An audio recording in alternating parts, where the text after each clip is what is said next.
Bonjour et bienvenue dans ce 7e chapitre consacré aux philosophes de l'Antiquité.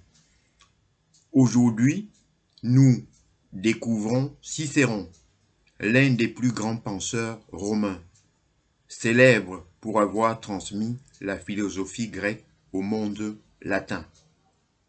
Avec Cicéron, la philosophie devient morale, politique et civique. Elle n'est plus simplement spéculation, mais guide de vie et de citoyenneté. Paragraphe 2. Qui était Cicéron? En effet, Cicéron naît en 106 avant Jésus-Christ à Arpinum, en Italie. Il est à la fois philosophe, orateur, avocat, homme politique. Contrairement à Platon ou Aristote, Cicéron ne fonde pas une école originale.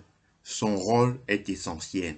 Il transmet et adapte la philosophie grecque à la culture romaine.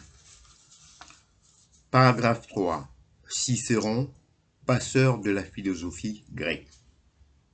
En effet, Cicéron s'inspire de plusieurs écoles. Le stoïcisme, l'épicurisme, le scepticisme. Il adopte une méthode électrique.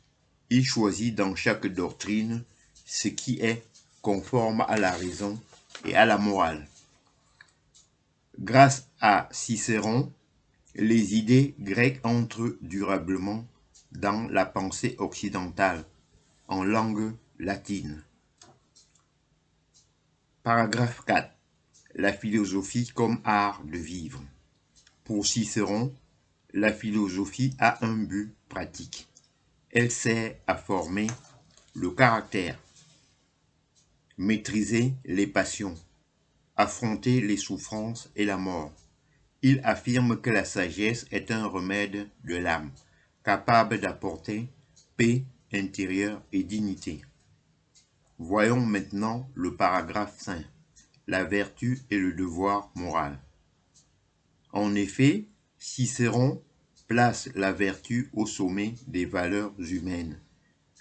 La véritable grandeur ne vient pas de la richesse ou du pouvoir, mais de la droiture morale.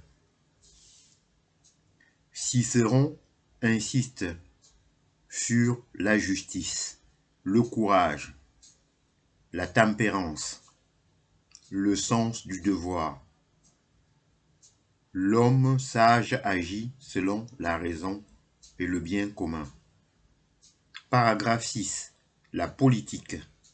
Profondément attaché à la République romaine, Cicéron affirme que la loi doit être fondée sur la raison naturelle. L'État existe pour protéger la justice. Le citoyen a des devoirs moraux envers la cité.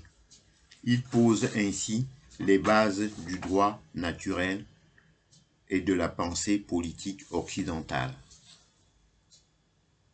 Paragraphe 7, c'est la conclusion. Cicéron est une figure majeure de l'Antiquité.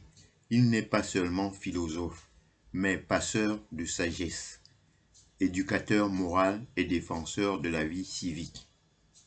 Grâce à Cicéron, la philosophie grecque devient un héritage universel pour l'Occident. Merci d'avoir suivi ce chapitre 7 consacré à Cicéron, philosophe de l'Antiquité. Le prochain épisode portera sur le chapitre 8, Cléante, philosophe stoïcien de l'Antiquité.